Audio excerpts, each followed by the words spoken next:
trabajadoras del MOA.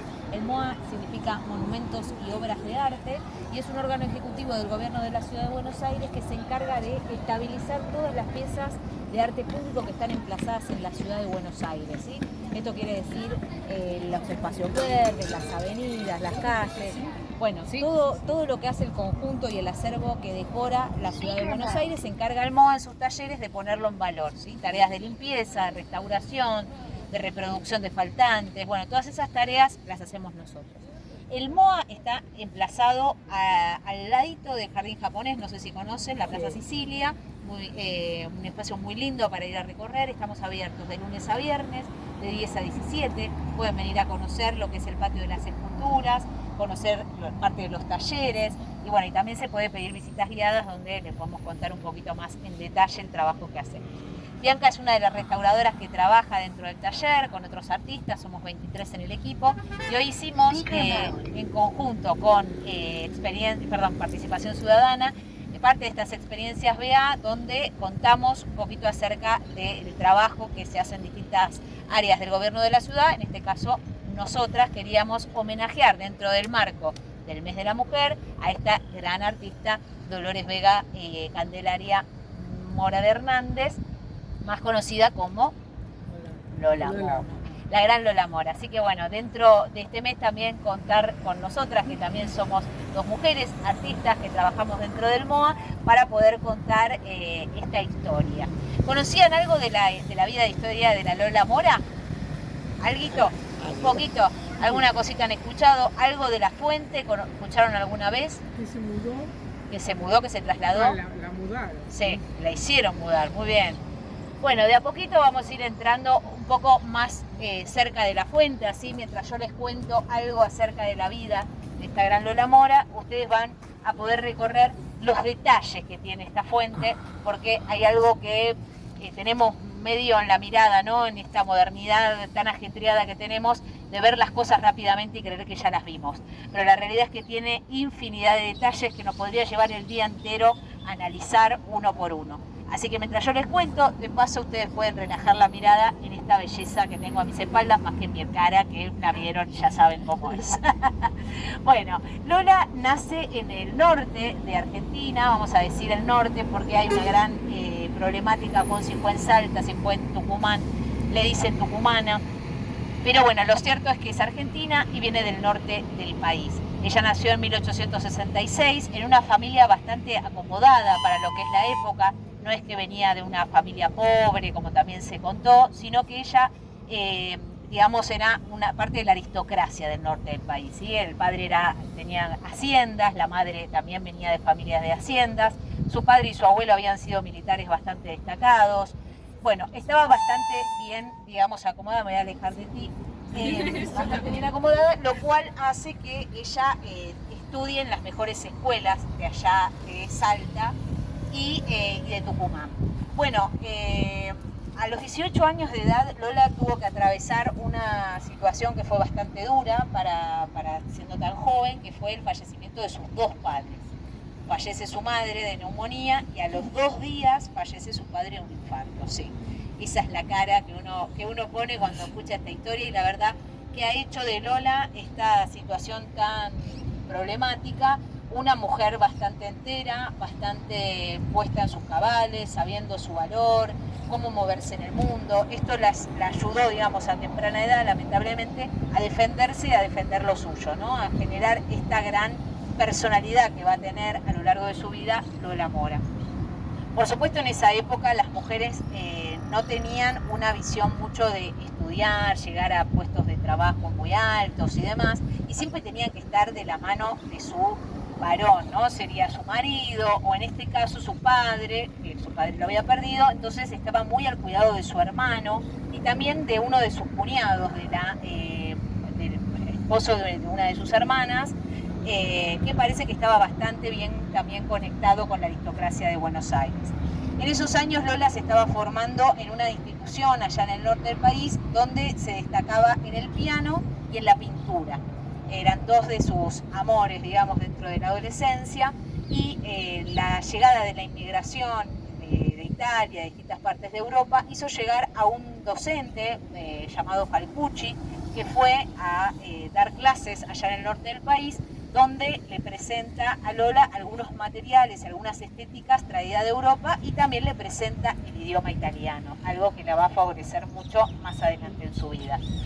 Bueno, ella se enamora de la pintura y realiza 23 retratos que le van a homenajear a los gobernadores de allá del norte del país, y termina ganando premios por este concurso, estos bocetos que hizo, estos retratos.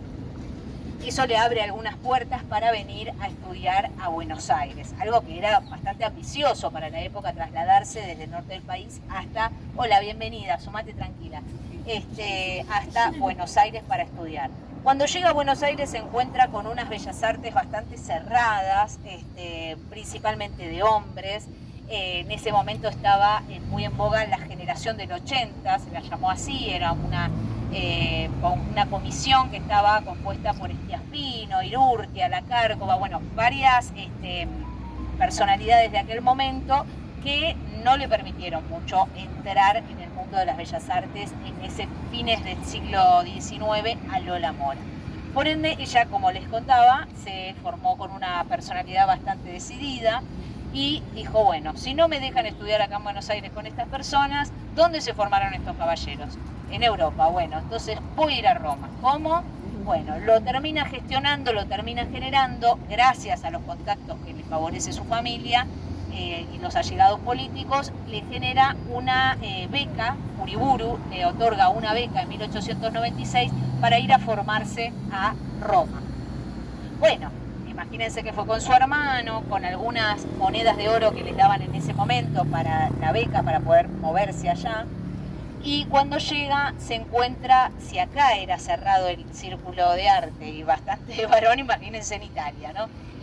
Eran mucho más cerrados y encima hablaban en italiano, así que se tuvo que ganar la confianza de esos ateliers porque ella tenía su beca, ¿no? Entonces eso le tenía que permitir entrar a algún atelier. Recorrió varios, terminó ingresando en uno de ellos, donde le pusieron algunas reglas estrictas. Ella tenía que llegar 5 minutos antes que el resto de sus compañeros, tenía que aprenderse el idioma, no preguntar las cosas 2 veces, tenía que aprender rápidamente y ser la última en retirarse y tratar de dejar en condiciones el atelier. O sea, todo eso le habían puesto de condiciones, eso está escrito en los diarios, no estoy inventando.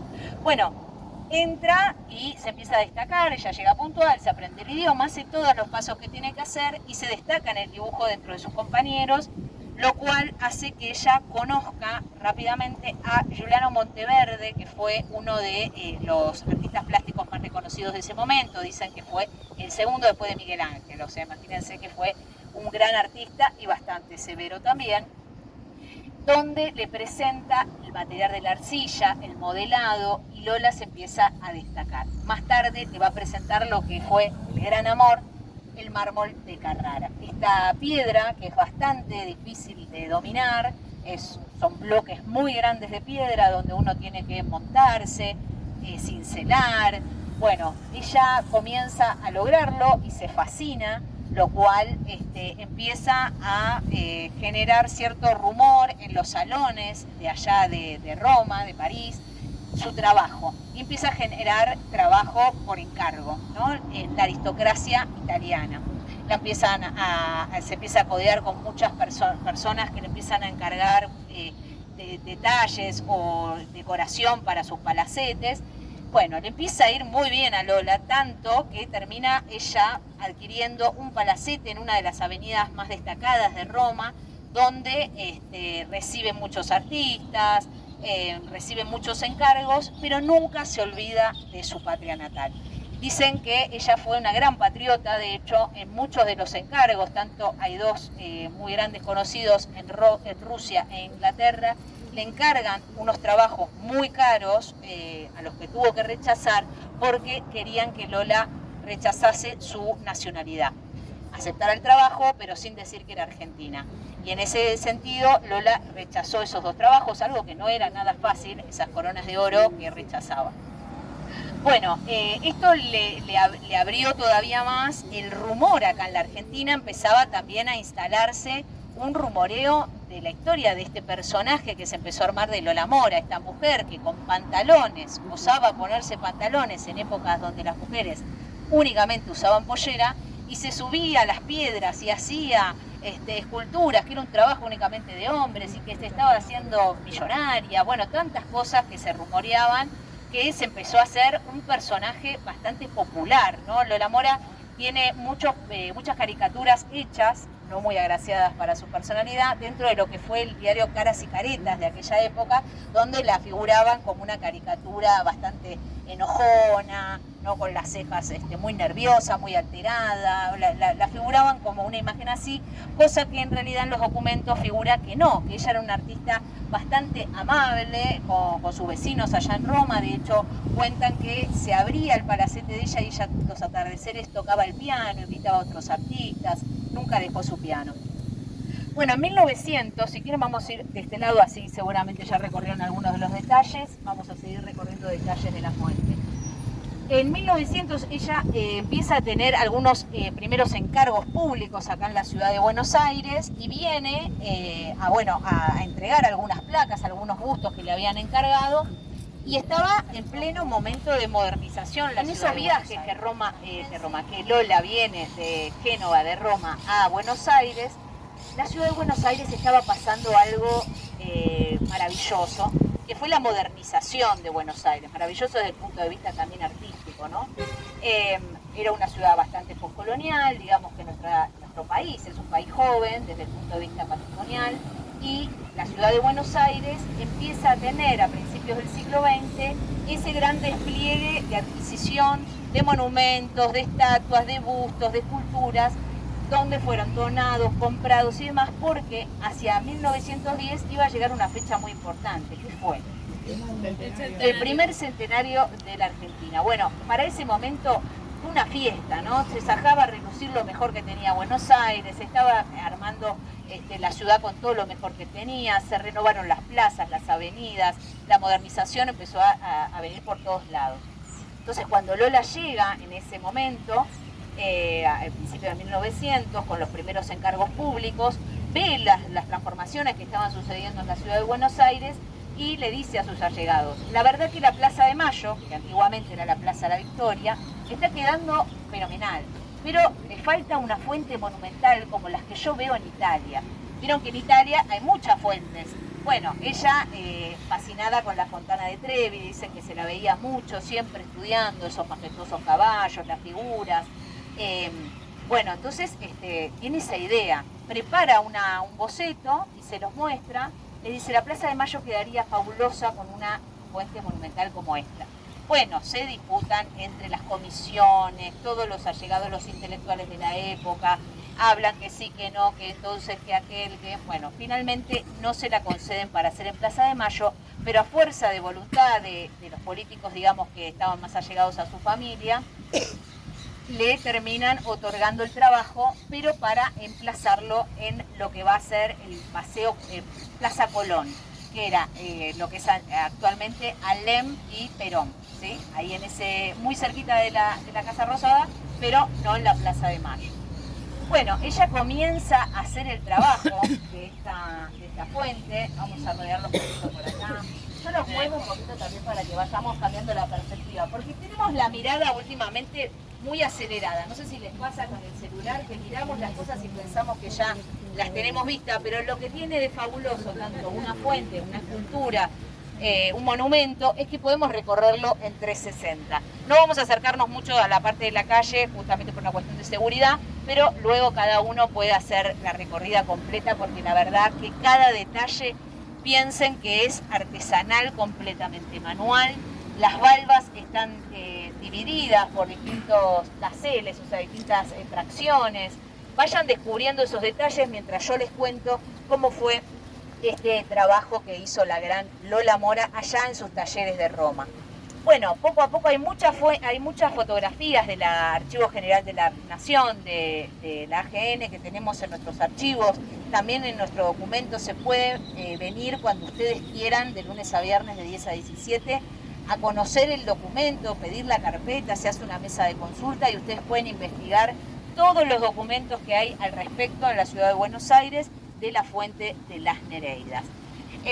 Bueno, ella realiza esta fuente poco a poco con los bloques de mármol de Carrara, pidiendo a Buenos Aires o tratando de gestionar en Buenos Aires un adelanto económico. Estas van a ser las dos problemáticas que tiene, perdón, te pido, sí, me agarró calor, porque de repente que hace frío, que hace calor, yo ya no sé. Perdón, ahí está, gracias, ya. Bueno, como empieza a trabajar en su atelier, necesita para los materiales cierta solvencia económica, ¿no? Si bien ella estaba bastante bien plantada, cualquier tipo de trabajo que tenga esta magnificencia necesita una inversión. Esas van a ser las dos grandes problemáticas. Una, la que les conté antes, del emplazamiento, que ella lo quería en Plaza de Mayo y no se lo permiten.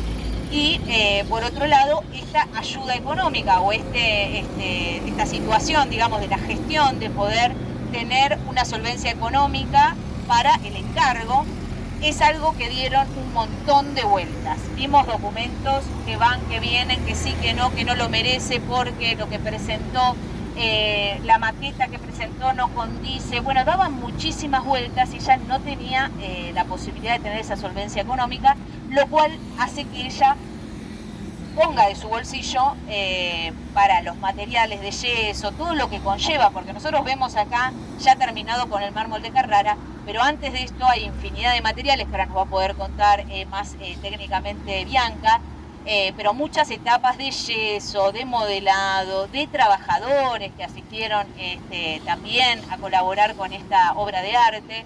Entonces todo eso había que pagarlo, así que bueno, eso es algo muy importante dentro de la vida y la visión del artista Lola Mora, que no solamente ella tuvo el deseo de venir a estudiar a Buenos Aires, el deseo de ir a formarse en Roma, de hacer lo posible con su determinación tan acertada que tenía, sino que también aprendió algo muy difícil todavía para muchas mujeres de hoy, o por lo menos yo me lo digo, a gestionar su propio deseo y a poder ser productora, saber tasar, saber hablar de pagos, saber reclamar los pagos, moverse, trasladarse, digamos, dentro de sus posibilidades con los vapores, el barco, de Génova a Buenos Aires para los encargos, hablar con estos hombres que siempre le negaban, digamos, tanto su valor como el regateo, algo a lo que no estaban acostumbradas las mujeres de aquella época, el regateo y en la negociación, pero ella sabía y averiguaba con distintos peones, que están en nuestros documentos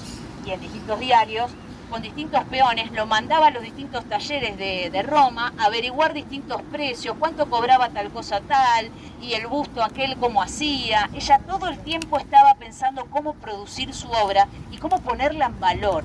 Esto es algo para destacar también porque fue la primera escultora argentina que tenemos y es necesario saber que de esta manera ella fue aprendiendo cómo hacer el camino para valorarse y para poder ser una trabajadora dentro de esto, ¿no? Adquirir dinero, digamos, que no sea solamente, ay, qué bonito, hace una escultura, sino que realmente tenga un valor en vida. Bueno, de esto se encargó ella, algo que le costó muchísimo en Buenos Aires recibir. Si bien, esto que les contaba, en Italia siempre la reconocían y la recibían y le hacían, hay un montón de fotos con la aristocracia de Italia, de Roma, de distintos lugares, de Francia y demás, acá en Buenos Aires siempre le cerraban las puertas y le daban vueltas para pagarle lo que ella correspondía o había arreglado, ¿no? Entonces, ella termina por recibir 25.000 de la moneda de ese momento, que imagínense que no son los 25.000 de ahora, y termina por realizar de a poco las principales piezas de esta fuente. Por ejemplo, todo lo que es, hay fotografías del bloque de las Nereidas sosteniendo la Balba, la Venus, y el caballo separado, los tritones. Los tritones dicen que utilizó a amigos de ella, que parece que eran bastante agraciados los muchachos. Los caballos también los fue haciendo separados y luego trajo lo que son las piezas de piedra travertino, que es esta piedra distinta que está dentro, que es mármol también, travertino, también muy caro. Todos estos materiales los trajo en vapor, imagínense, ¿no? Salió a finales del 1902 y llega a los meses con sus piezas para terminar de pulir en algo que también le va a salir muy caro dentro del mundo de las bellas artes acá en la Argentina. Le asignan un salón, una habitación dentro del Congreso, del Palacio del Congreso, para que ella termine de trabajar estas piezas en detalle, ¿no? Que algo que no sucedía con muchos artistas, no le asignaban a cualquiera un atelier en el Congreso. Pero bueno, era una artista ya reconocida en Italia.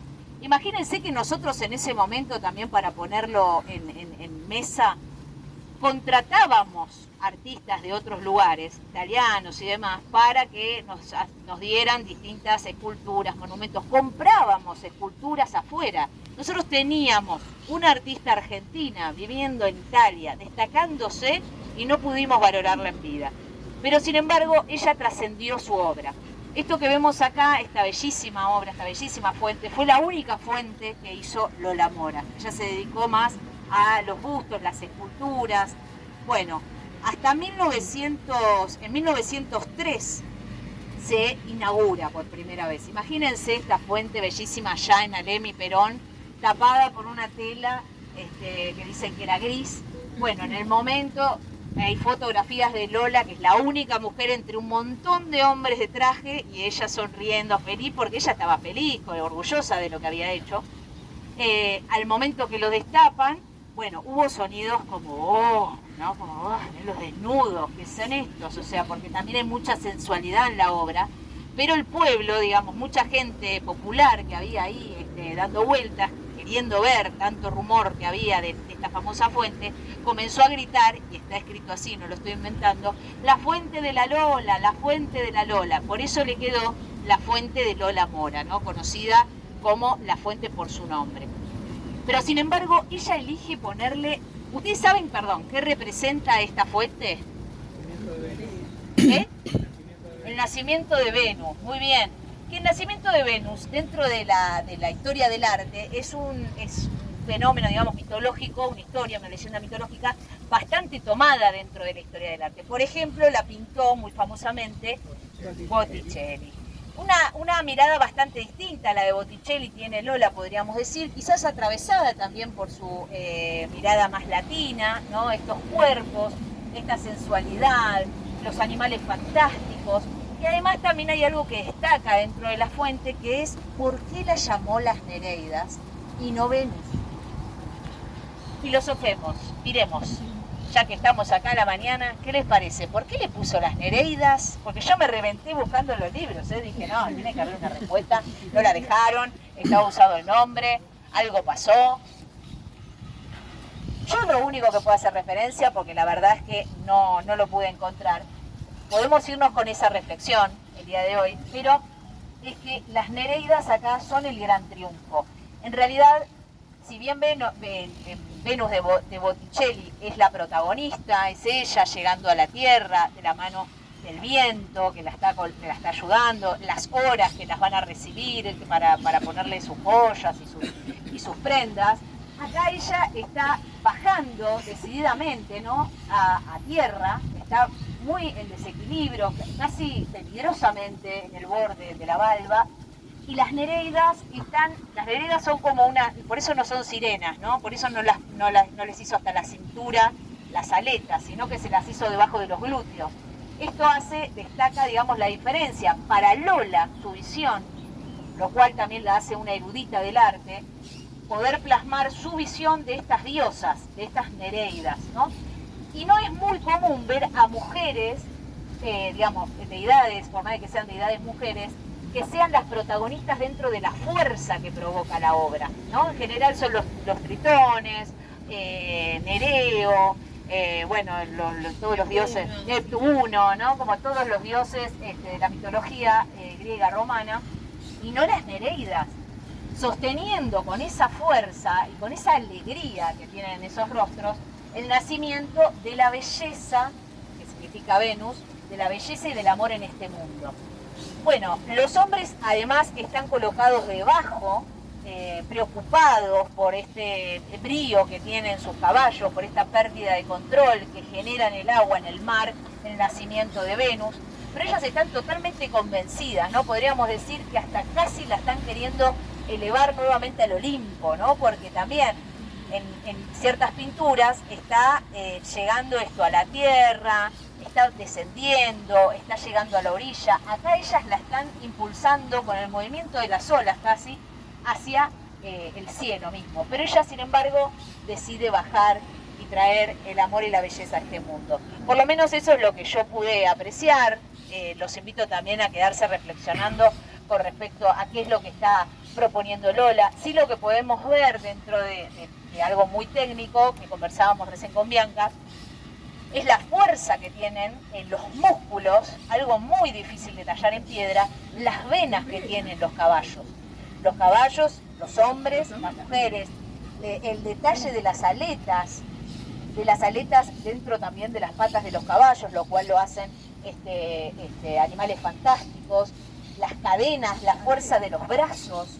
Es algo muy, muy complejo de hacer y de hecho, si uno ve la Fontana de Trevi, es uno de ellos, o sea, el boceto de ellos dos, de un caballo y de uno de los tritones, es prácticamente igual. En la Fontana de Trevi son dos hombres, tritones con sus caballos, y el Neptuno. Acá ella hizo 3. También podríamos hablar de simbología, de muchas cuestiones que atravesaban también la obra de Lola Mora, pero bueno, esta obra, esta fuente se hizo no con este sistema eléctrico de fuentes, por supuesto, se vertía agua y tenía un espejo de agua antiguamente. Algo que también con el paso del tiempo, conversábamos hace un ratito también, que los artistas de aquel momento no tenían una visión de la conservación en el paso del tiempo, porque no había un sentido de la antigüedad. Entonces, no se pensaba, o no pensó ella, o no se piensa muchas veces en la fuente de mármol, que el agua poco a poco va generando un deterioro en las piezas, tanto por la humedad, como por distintas problemáticas que puede traer el agua, ¿no? Quebraduras, hongos, bacterias, bueno, distintas cosas. Por eso ahora se decidió, hace unos años, colocar el agua por fuera de lo que es la valva y poner este sistema eléctrico, iluminación de noche, o sea, tiene más la actualidad, digamos, está intervenida en la obra. Y también, lamentablemente, una de las problemáticas que nos atañe a nosotras en el MOA es la situación de protegerla con este blindex, este vidrio blindado, que por suerte no es reja, porque la gran mayoría podría ser reja, muchas veces se protege con rejas. De hecho, en su antigüedad estaba protegida con una reja de madera, pero bueno, ahora no haría nada la reja de madera. Así que tuvimos que poner esto de blindex, que la verdad que colabora bastante a por lo menos poder seguir disfrutando de la mirada y conservándola del vandalismo. Había muchas cosas que pasaron. Fue muchas veces vandalizada, sí, tenemos muchos registros de distintas roturas, también es muy común, por ejemplo en los 70, 80 hay documentos que hablan de muchos despedidas de soltero que tenían como costumbre arrojar al novio adentro de la fuente, así que mucha gente ebria que terminaba desposada. Bueno, obviamente que todas las obras de arte público están atravesadas, digamos, por la realidad social, ¿no? Sea cual fuere. Por eso hay que poner siempre una protección, sobre todo ahora que estamos intentando ponerla en valor. En el año 2024 se hizo un trabajo bastante consciente y de muchos meses de etapas de trabajo en el cual estuvo nuestra compañera Bianca, que fueron muchos meses de ponerla en valor y ahora nos va a contar ella un poquito acerca de ese trabajo, justo dentro de este marco del Mes de la Mujer. Estamos hablando de una artista argentina internacionalmente conocida como Lola Mora, y también le vamos a dar un aplauso a la restauradora que la puso en valor, otra de las grandes mujeres de la Argentina. ¿Cómo están? Bueno, gracias Loli por toda la info que nos diste. La verdad es que nos contó una historia re completa y re significativa de lo que es la fuente para nosotros. Y estar trabajando en la fuente también fue súper importante. Bueno, como les contaba Loli, ¿estamos ok con el link? Ahí va, ella es la experta. Soy Bianca, soy parte del equipo que estuvo trabajando en la puesta en valor de la Fuente de las Nereidas en 2024. Fue un trabajo de varios meses. Empezamos en julio y terminamos llegando a diciembre. por las dimensiones de la obra, fue un trabajo que llevó la instalación de 2 andamios, que a veces tuvimos que rotar para poder acceder a las figuras más altas. Y en ese momento, cuando llegamos, nos encontramos con la obra que presentaba suciedad por el paso del tiempo, por el ambiente, por el emplazamiento. Hay un montón de factores que influyen y que van formando la historia, digamos, las capas que tiene arriba la obra cuando uno se la encuentra. Cómo estar ubicada cerca de la costa, cómo estar ubicada cerca del tráfico, como el clima húmedo haciendo que se formen distinta actividad biológica que va apareciendo en la obra. La característica de ser una fuente también tiene sus consecuencias, sus patologías, y todo eso lo teníamos que tener en cuenta al momento de empezar a intervenirla. Como les contó Loli, los materiales con los que nos encontramos son mármol de Carrara y travertino, todo dispuesto para conformar la fuente, y cada material presentaba, digamos, su dificultad de tratamiento diferente. Empezamos en general por una limpieza en seco para remover lo superficial, y después de a poco fuimos avanzando. Antes de pasar a la limpieza en húmedo, por ejemplo, había grietas y fisuras que eso le va a pasar a la fuente, le va a pasar al material. Hay cosas que no podemos evitar, pero sí podemos ayudar a que se conserven y a que la fuente perdure lo más posible, manteniendo su forma y su lectura original. Entonces, había muchas grietas y fisuras que encontramos, que las sellamos antes de empezar con la limpieza en húmedo para que después, una vez que empezáramos la limpieza, no penetraran dentro de las piezas. Después trabajamos en húmedo con un biocida para remover todos estos depósitos que tenía la obra, y después hubo algunos sectores más localizados que tuvimos que trabajar por ahí con algún producto o con compresas o con trabajos que requerían, no sé, una humectación por más tiempo o algo así para poder terminar de removerlo de todo. Pero el cambio que fuimos observando fue abismal. La fuente se veía mucho más oscurecida. Hay muchos, esto que hablábamos de las venas, de la fuerza que tiene la obra, que no se podía leer tanto, y lo fuimos descubriendo y lo fuimos recuperando de a poco, y obviamente nos llamaba la atención también durante el proceso empezar a ver todos estos detalles, y te incita obviamente a querer que sea visible para todos. Una vez que terminamos con toda la etapa de limpieza, pasamos a hacer reintegraciones, rellenando estas grietas y algunos volúmenes que faltaban. En el taller estuvieron trabajando, es un trabajo bastante integral, estuvieron trabajando en el modelado de algunas piezas que faltaban.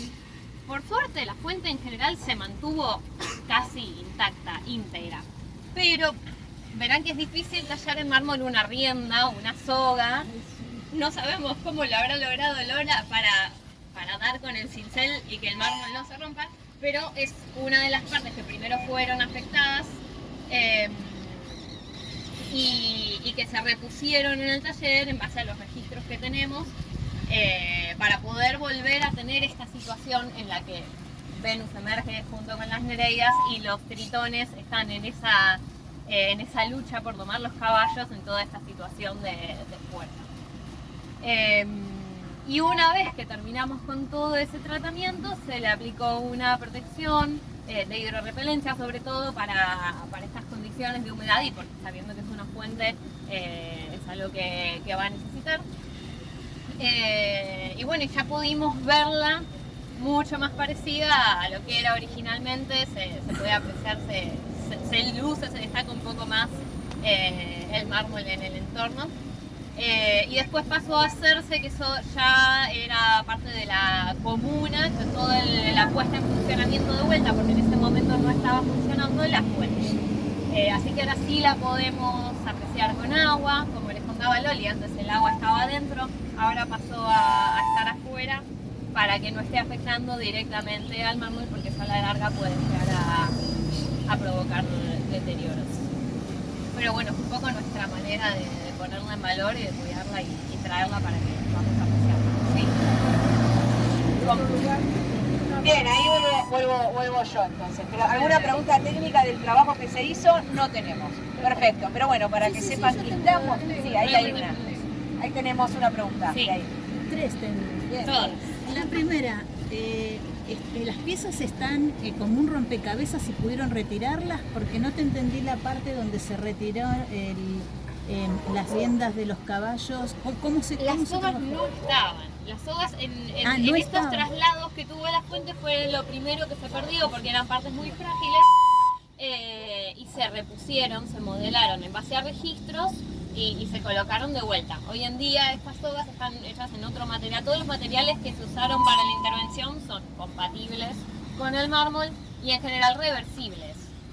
Porque si el día de mañana, por X motivo, hay que retirarlo o aparece una tecnología nueva con la que se puede hacer mejor, se tiene que poder volver al estado original de cómo está la obra en ese momento. O sea, nunca se va a volver al primer estado, pero sí llegar a, por ejemplo, a esta situación en la que no teníamos las riendas.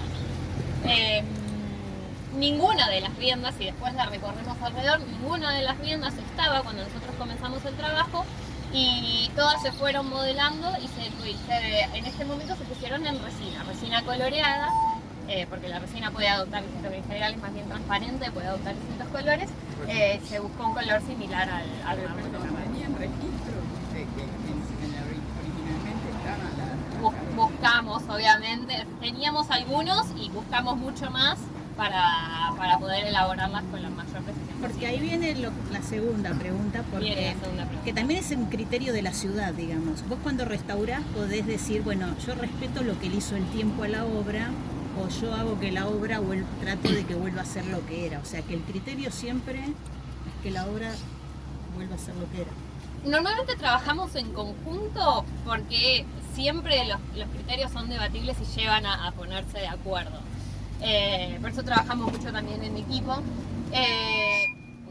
Lo que se intenta es siempre mantener la lectura original de la obra y del mensaje que tiene la obra. Y se repone en general si hay algún registro, no se repone si no hay un registro que nos lleve. No estoy ok con el micrófono. En general, si no tenemos registro de cómo era, no se repone. Ahora, por ejemplo, hay veces en las que se puede decidir no reponer una pieza y respetar el momento en el que se encuentra, claro, la obra ahora. En este caso, lo debatimos mientras la estábamos restaurando, porque fue lo último que se hizo, la reintegración. Si colocaron las riendas y nos parecía que a esta situación en la que los tritones están domando a los caballos era importante tener la rienda. Y nos pasaba durante el proceso, mientras estábamos realizando el trabajo, que muchas personas pasaban a visitarla y se entendía que el tritón se estaba peleando con el caballo.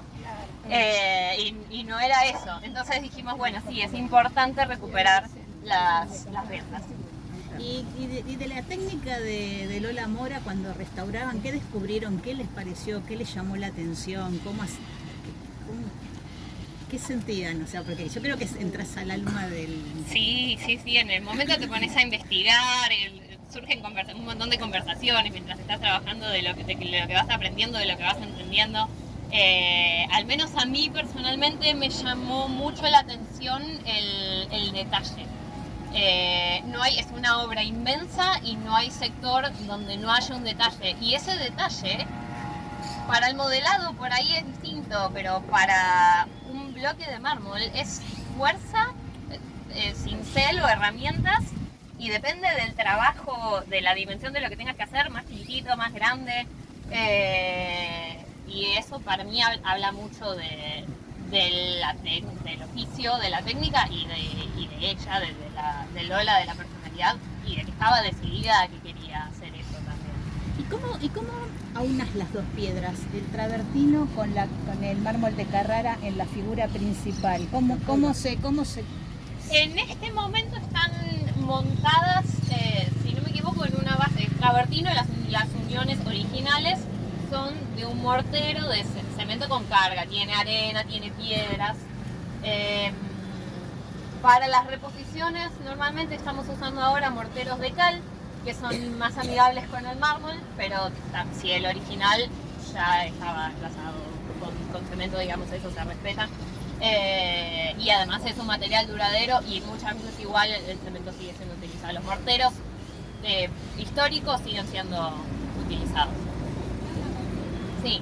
Habían dicho que estaba yeso primero. ¿Qué hace? ¿Un molde hacía un molde de yeso? Ella hizo un boceto en yeso. En arcilla y en yeso hizo pequeños bocetos, unos más chicos. En yeso llegó a hacer una escala original. Pero no se llega del yeso al mármol. Y es para guiarse solamente después con el diseño. Claro, sí. Seguramente había estudios de dibujos y mucho más. Y por partes, o sea, no siempre estás con el bloque, capaz que a veces estás con un detalle de un dibujo, de una pierna, de una mano, de una facción, con modelos también. Los Sí. bocetos quedaron en No sé, Loli, si vos sabés. Por ahora parece que allá en Roma están en algunos lugares, en algunos museos hay cositas de ella, pero no sabemos si de la fuente, no te puedo decir, no quiero decir, pero lo podemos averiguar. Sí. Una consulta, ¿hay alguna réplica? Te hago una consulta, ¿ella trabajaba con un solo bloque de mármol? Acá son muchos bloques. La Venus de arriba del Sí. todo probablemente venga de un bloque, pero las dos Nereidas con la valva son otro bloque aparte. Cada caballo y cada tritón son otro bloque aparte. O sea, cada figura es un bloque. Salvo las Nereidas y la valva, que son un único bloque. Un bloque gigante. Ah, Sí. impresionante. Porque eso lo trajo en barco. Y eso vino en barco. Y ella estuvo para el armado de la fuente en sus dos emplazamientos. En el original y Una en pregunta, ¿el trabajo que hacen ustedes, cuál es la formación? ¿Ustedes son escultores, restauradores? Somos un equipo interdisciplinario en el que tenemos artistas plásticos, escultores y conservadores y restauradores. Sí, vos acomodás. Y la última cosita que te pregunto, ¿cómo la cuidan de las aves precisamente? Que pasan, las caca y... Es algo que no podemos evitar, sí podemos obviamente tener un mantenimiento, o sea, la idea a partir de que entramos en contacto con una obra es asegurar su conservación y es un trabajo que lleva a volver al monumento y capaz que no hay que hacer un trabajo tan claro, tan largo como fue la puesta en valor integral, pero sí un mantenimiento. Después nos encontramos con que son obras que están en espacios públicos y están al acceso de las aves, al acceso de la naturaleza, al acceso de nosotros, y eso es natural y un poco también para eso existe el monumento. Sí. Originalmente había una cadena y dos sogas para sostener... Sí, esta era una cadena y las otras eran sogas. Ahí hay otro. Este es un freno en realidad, por ejemplo, una cadena.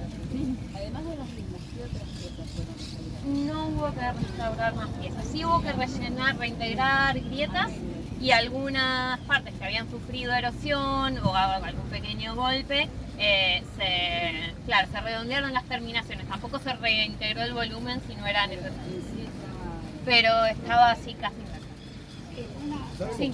Yo lo que quería preguntar, por ahí lo dijiste, llegué después. Originalmente la obra fue pensada para que tenga agua desde adentro. Sí. Sí, Sí, un espejo de agua. un espejo de agua, no movimiento. No movimiento porque no Quieto, en ese momento. quieto. Sí, entonces ustedes después decidieron por Afuera, comportamiento claro. afuera, Sí. para que no se deteriore. Señor, otra pregunta. ¿Cuánta gente trabajaba en el taller con ella? Y si sabe cuánto tiempo tardó en hacerlo. Tardó, según yo entiendo, le dieron 10 meses para hacerlo. 10 meses y ella contrató bastantes peones, no dice en ningún lado la cantidad, o por lo menos en este momento no lo acuerdo, pero te invito al archivo del MOA, que podemos hacer una consulta pública, se saca la fuente de las Nereidas y podés ver todos los recortes, hay un montón de material para chusmear. Bueno, tenemos que ir redondeando porque ahora viene otra visita que tenemos que empezar de nuevo. Gracias, Bianca. Igual ella va a estar acá ahora para cualquier consulta que le quieran hacer. Vamos a estar por acá ahora en un ratito. Pero con respecto a qué pasó después, yo les conté hasta el momento de la inauguración, el momento casi como cuando Venus sale del mar, ¿no? Ese momento glorioso, pero lamentablemente luego la vida y la carrera de Lola va a entrar en una pendiente bastante tortuosa y difícil que vamos a tratar de contar de la manera más heroica posible. La realidad es que en 1903, cuando se inaugura, queda ahí en ese lugar bastante tiempo y le encargan, le hacen otros encargos. Digamos que hasta 1904, 1907 es el momento en el que ella tiene la mayoría de los encargos públicos, no solamente en la ciudad de Buenos Aires, sino también en el norte del país, ¿no? Salta, Jujuy. Bueno, por ejemplo, le habían encargado varias alegorías para lo que es la puerta del Palacio Legislativo, donde se inauguraron, bueno, varias cuestiones así, muchísimos encargos, muchos trabajos. Ella vuelve a su palacete en Roma, que les conté al comienzo, y allí, en 1914, estalla la Primera Guerra. Bueno, allá en ese momento Lola parece ser, según cuentan los diarios y los periódicos del tiempo, pone a disposición su palacete para hacer una especie de hospital comunitario donde recibía heridos de guerra y demás. Empieza la decadencia, digamos, ella deja de tener encargos y vuelve para su patria natal, ¿no? Vuelve para la Argentina. Cuando llega acá en 1914 también pasa otra situación que la desfavorece bastante en su camino, que es el fallecimiento de Julio Argentino Roca. Por ende se le cierran otras puertas también muy grandes acá en la Argentina. Cuando no dice en ningún lado, pero si uno puede, o sea, no lo puedo decir así como, bueno, en tal documento dice, pero sí a partir de 1914 empieza una serie de ataques, digamos, a lo que es su obra acá en la Argentina. Por ejemplo, esas alegorías que les conté en el Palacio de Congreso son trasladadas a Jujuy y dejan de estar ahí. En un montón de documentos sí hablan de la obra de Lola y de las características de la fuente, como adefesios, nunca va a llegar a ser la artista que ella pretende ser. Bueno, muchas palabras bastante dañinas para su persona, cosa que le costó muchísimo anímicamente. Ella deja cartas, hace anuncios en algunas entrevistas, el dolor que le genera el destrato de su pueblo, ¿no? Pero ella, sin embargo, siempre logró hacer, digamos, de esta fuente es una ofrenda que ella termina haciendo a la Argentina por la ayuda que recibió en épocas de su formación, ¿no? Por esta beca que le habían asignado en 1896 que les conté, la termina ofrendando. O sea, prácticamente ella no ve ningún dinero más que para recuperar algunos de los gastos de traslado, ni siquiera de pagos para los peones. Bueno, en 1918, después de muchísimos reclamos y de muchas situaciones, le terminan exigiendo que traslade la fuente de aquel lugar por estos desnudos y por lo sensual y porque generaba mucho tráfico esa rotonda donde estaba emplazada, a este lugar, un lugar un poco más afín, digamos, sí, para este estilo de, sí, o sea, básicamente la quisieron desprestigiar, pero lejos de hacer eso, que lo voy a conectar con la pregunta que hiciste vos, esta cuestión de si habíamos encontrado muchas roturas o mucho vandalismo, no, ¿por qué? Justamente cuando la emplazan aquí, la obra, la gran fuente de la Lola Mora, como la conocimos, yo de chiquita la conocía como Lola Mora, muy tarde me enteré que eran las Nereidas, fue porque este lugar se convirtió en un balneario bastante popular. Entonces la gente la quiso muchísimo, no solamente a la fuente, sino también a Lola Mora, el cariño de su pueblo, digamos, ¿no? Pero bueno, más allá de eso, ella tuvo que volver al norte del país, abandona las artes plásticas, lamentablemente, y se empieza a dedicar a explotar minas en el norte de Salta. Una visión, ella decía que allí en Salta había petróleo petrificado, entonces instala una suerte de laboratorio con todos sus conocimientos en piedra y en distintos químicos y empieza a querer destilar piedras de petróleo. Bueno, una empresa que también lamentablemente le sale mal, donde también contrata varios peones de allá del norte, hay muchos documentales muy interesantes para ver de esto, y también los últimos pesos que le quedaban los pone para poder hacer una idea bastante también visionaria para su época, de querer hacer cine al aire libre. Vieron que ahora es muy común, nosotros vemos pantallas que se ven, bueno, antiguamente tenía que ser muy oscuro el lugar, ella pone todo con maquinarias para poder generarlo y no le sale, y no le sale, y no le sale, y termina sin plata.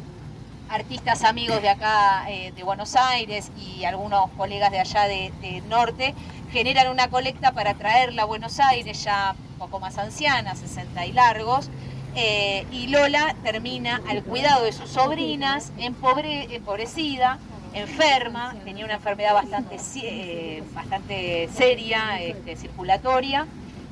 Dicen, hay unas cartas, esto sí lo puedo decir, que dice que se la veía al atardecer parada, siempre viendo su fuente. En las tardes se la veía a Lola observando su maravillosa fuente que hizo en años de su juventud, y falleció al cuidado de sus sobrinas de un derrame cerebral. Bueno, los diarios la describen como una heroína y demás, pero bueno, sí, en vida ella no pudo disfrutar de su triunfo, pero sí su obra permanece muy vigente, muy querida por la gente. Y bueno, también contarles que en 1997, mediante el decreto 437 del Gobierno Nacional, la obra fue declarada bien de interés histórico y artístico. En el año 2000 su entorno fue protegido con este vidrio blindado. En el 2013 celebró el centenario de su inauguración. La Comisión Interprovincial, que honra su memoria junto al Gobierno de Salta, descubrieron una placa que van a encontrar ahí también. Y el día de su nacimiento es la fecha del Día Nacional del Escultor, el 17 de noviembre, declarado por el Congreso de la Nación Argentina, sancionada en 1998. Esta artista patriota por excelencia, absolutamente entregada a la nación, queríamos generar este homenaje desde el MOA a la gran artista Lola Mora. Muchísimas gracias por escucharnos.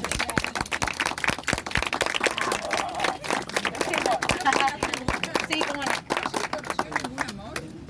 Ah, sí, bueno, eso es otra etapa. Hablamos de la historia del artista, pero ya le contaré. Sí. Los leones del Congreso, ¿los había hecho ella? Pero ahora Son réplicas. ¿Y los de ella? Están en Jujuy. ¿Por qué los sacaron? Y los sacaron por esto de...